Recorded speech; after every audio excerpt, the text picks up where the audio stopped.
বিশ্ব সংবাদে আপনাদের স্বাগত। সংবাদের শুরুতেই শিরোনাম, পরে বিস্তারিত।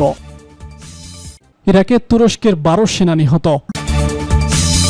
এদিকে ইসরায়েলকে নিয়ে ভয়াবহ পরিণতির বিষয়ে তুর্কি পররাষ্ট্রমন্ত্রীর হুঁশিয়ারি।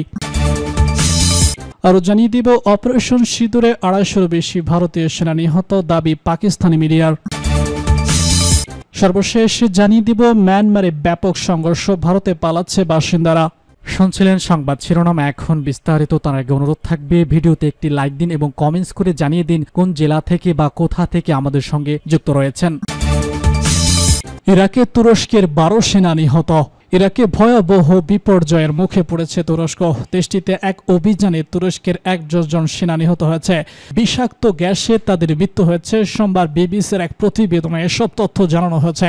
তুরস্কের প্রতিরক্ষা মন্ত্রণালয় জানিয়েছে, উত্তর ইরাকের একটি গুহায় তল্লাশি এবং পরিষ্কার পরিচ্ছন্নতা অভিযানের সময় 19 সেনা গুরুতর অসুস্থ হন। সেখানে থিমেন গ্যাসের কারণে অন্তত 12 সেনা নিহত হয়েছেন। রোববার তারা অসুস্থ হয়ে পড়েন, পরে হাসপাতালে তাদের মৃত্যু হয়। ঘটনার খবর পেয়ে তুরস্কের প্রেসিডেন্ট রিসেপ তাইয়েপ এরদোগান গভীর শোক প্রকাশ করেছেন। তিনি নিহতদের পরিবারের প্রতি সমবেদনা জানান। প্রতিবেদনে বলা হয়েছে, মিথেন সরাসরি বিষাক্ত নয়, তবে একটি ঘনবদ্ধ এবং সংকীর্ণ স্থানে শ্বাসরুদ্ধকারী হয়ে উঠতে পারে, যা মারাত্মক হতে পারে। কিভাবে গুহায় এত বিপজ্জনক মাত্রায় থিমেনজিম ছিল তা এখনও স্পষ্ট নয়। সোমবার নিহতদের মরদেহ দক্ষিণাঞ্চলীয় তাক্কো প্রদেশের একটি বিমানবন্দরে আনুষ্ঠানিক বিদায় অনুষ্ঠানের পর স্বজনদের কাছে স্থানান্তর করা হয়েছে।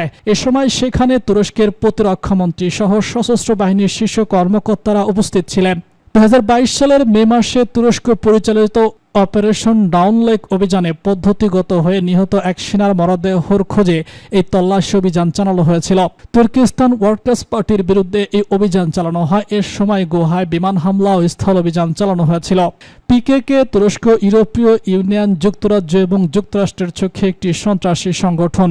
1980-এর দশকে তুরস্ক থেকে স্বাধীন তুর্কি রাষ্ট্রের দাবিতে তারা সশস্ত্র সংগ্রাম শুরু করলেও পরে তারা স্বায়ত্তশাসন এবং একাধিক দাবিতে আন্দোলন চালায়। 4 দশক করে এই সংঘাতে 40,000-এর বেশি মানুষ নিহত হয়েছে। চলতি বছরের মার্চে পিকেকে যুদ্ধবিরতি ঘোষণা করে। এরপর মে মাসে তারা সশস্ত্র সংগ্রামের পদ্ধতি পরিত্যাগ করে সংগঠনটি বিলুপ্তির ঘোষণা দেয়। চলতি সপ্তাহে তাদের কিছু যোদ্ধা ইরাকের কুর্দিস্তান অস্ত্র জমা দেওয়ার কথা রয়েছে। এর আগে গত মে মাসে পিকেকে এক বিবৃতিতে জানায়, আমরা সব ধরনের সামরিক কার্যক্রম বন্ধ করছি। তুর্কি কুর্দির সম্পর্কে নতুনভাবে সংজ্ঞায়িত করার সময় এসেছে। সংগঠনটি জানায়, এখন থেকে তুর্কি রাজনৈতিক দলগুলো গণতন্ত্র প্রতিষ্ঠায় ও একটি গণতান্ত্রিক কুর্দি জাতি গঠনের দায়িত্ব গ্রহণ করবে। পিকেকে তাদের ঐতিহাসিক মিশন শেষ করেছে। উল্লেখ্য, পিকেকে প্রধান আব্দুল ওয়ালাল, তিনি 1999 সাল থেকে তুরস্কে যাবজ্জীবন সাজা ভোগ করেছেন। চলতি বছরের ফেব্রুয়ারিতে এক বিবৃতিতে সব সশস্ত্র গ্রুপকে ভেঙে দেওয়ার আহ্বান জানিয়েছিলেন তিনি। এর ধারাবাহিকতায় এলো এই বিলুপ্তির ঘোষণা। ইসরায়েলকে নিয়ে ভয়াবহ পরিণতির বিষয়ে তুর্কি পররাষ্ট্রমন্ত্রীর হুঁশিয়ারি। ইসরায়েলকে নিয়ে ভয়াবহ সতর্কবার্তা দিয়েছে তুরস্কের পররাষ্ট্রমন্ত্রী ইফান দিবান।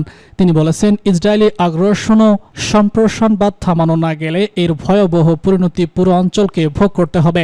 রোববার ডিওজি জেনারেল অনুষ্ঠিত 17তম ব্রিক্স সম্মেলনে তিনি এসব কথা বলেন। প্রেস টিভির এক প্রতিবেদনে এসব তথ্য জানানো হয়েছে। ফিদান বলেছেন, গাজায় ইসরায়েলের যুদ্ধ অঞ্চলে কয়েক দশকের উন্নয়নকে উল্টে দিয়েছে। এছাড়া একটি বিশ্বব্যাপী শান্তি ও নিরাপত্তা রক্ষায় দায়িত্বপ্রাপ্ত আন্তর্জাতিক প্রতিষ্ঠানের জন্য বড় ধরনের সংকট তৈরি করেছে। তিনি বলেছেন, ফিলিস্তিনের ট্রেজারি এখন আমাদের বহুপাক্ষিক বিষয়ক আলোচনার কেন্দ্রে রয়েছে। এই ব্যবস্থা আন্তর্জাতিক শান্তি এবং নিরাপত্তা রক্ষাকারী প্রতিষ্ঠানগুলোর বৈধতার জন্য এক গুরুতর চ্যালেঞ্জ। তিনি আরো বলেছেন, তুরস্ক এই সংকটে শান্তিপূর্ণ সমাধান এবং উত্তেজনা নিরসনের জন্য চেষ্টা জোরদার করেছে এবং একটি স্থায়ী শান্তির জন্য সব ধরনের সমর্থিত দিতে প্রস্তুত। 2023 সালের 7 অক্টোবর থেকে গাজায় হামলা চালিয়ে আসছে ইসরায়েল। দেশটি এই হামলায় সেখানে এখনো পর্যন্ত 57,418 ফিলিস্তিনি নিহত হয়েছেন। এছাড়া আহত হয়েছে আরও 1,36,000-এর বেশি ফিলিস্তিনি। যুক্তরাষ্ট্র ও পশ্চিমা দেশগুলোর সমর্থনে ইসরায়েল লিবানন, সিরিয়া এবং ইয়েমেনও হামলা চালিয়ে হাজার হাজার মানুষ হত্যা করেছে এবং বেসামরিক অবকাঠামো ধ্বংস করেছে।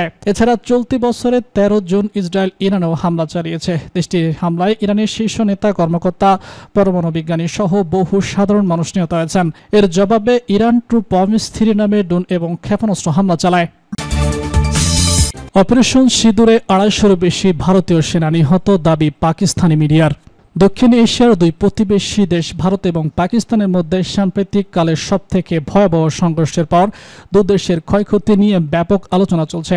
ভারত শাসিত কাশ্মীরের পেহেলগাঁও এক সন্ত্রাসী হামলার জেরে ভারতীয় সেনাবাহিনী অপারেশন সিঁদুর নামে সীমান্তে সামরিক অভিযান শুরু করে, যার জবাবে পাল্টা আঘাত আনে পাকিস্তান।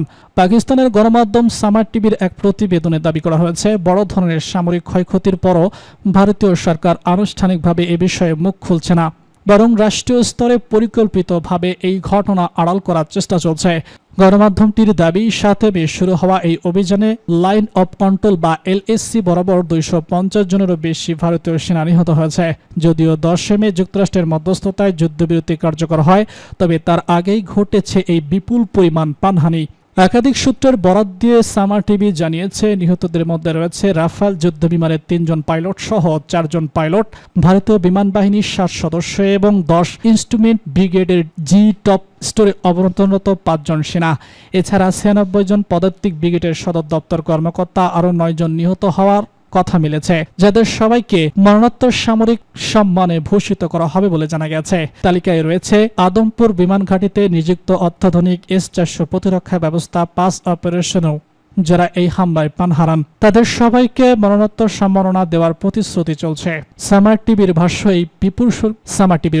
এই বিপুল ক্ষয়ক্ষতির তথ্য প্রকাশ্যে না জানালেও ভারত সরকার এদিকে নিহতদের পুরস্কৃত করেছে, অপরদিকে ঘটনাগুলো আড়াল রাখতে নানা কৌশল নিচ্ছে। প্রতিবেদনে দাবি করা হয়, নিহত সেনাদের পরিবারকে চাপ দেওয়া হচ্ছে যেন তারা সামাজিক মাধ্যমে কোনো ছবি বা স্মৃতিচারণা প্রকাশ না করেন। এমনকি পরিবারগুলোকে মৌখিকভাবে সতর্ক করা হচ্ছে যেন এ নিয়ে গণমাধ্যমেও কোনো কথা না বলেন।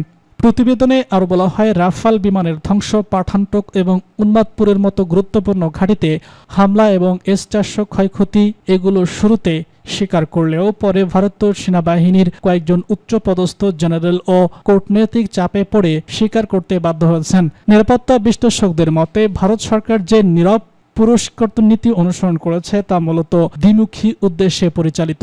এদিকে শহীদ সেনাদের পরিবারকে শান্ত রাখা, অপরদিকে সাধারণ এবং আন্তর্জাতিক মহলের কাছে সামরিক ব্যাখ্যা লুকানো।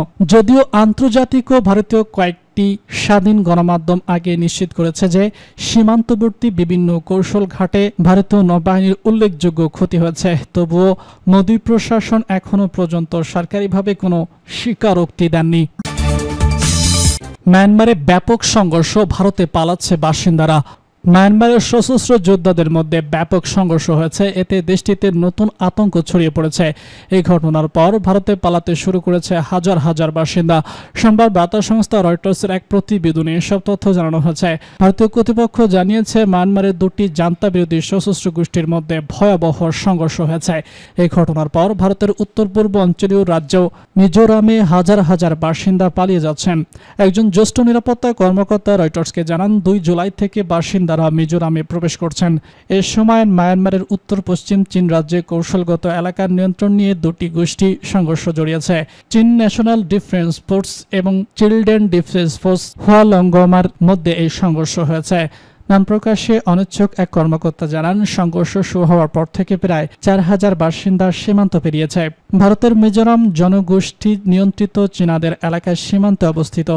2021 সালে মায়ানমারের সামরিক অভ্যুত্থানের পর থেকে হাজার হাজার বাসিন্দা সেখানে আশ্রয় নিয়েছে। মিজোরামের স্বরাষ্ট্রমন্ত্রী কে সাবদাঙ্গা অনুপ্রবেশের বিষয়টি নিশ্চিত করেছেন। তিনি বলেছেন, 3000 বাসিন্দার সীমান্ত পেরিয়ে অনুপ্রবেশ করেছে, যেখানে সংঘর্ষ আমাদের নিয়ন্ত্রণের বাইরে। মানুষ এর সাথে এবং মানবিক কারণে আমাদের পানীয়, খাদ্য এবং আশ্রয় দিতে হবে। প্রতিবেদনে বলা হয়েছে, সম্প্রতি জেলার জোখারা এবং শাইখুফাই গ্রামের শরণার্থী শিবিরে রোববার রাত পর্যন্ত প্রায় 3980 শরণার্থী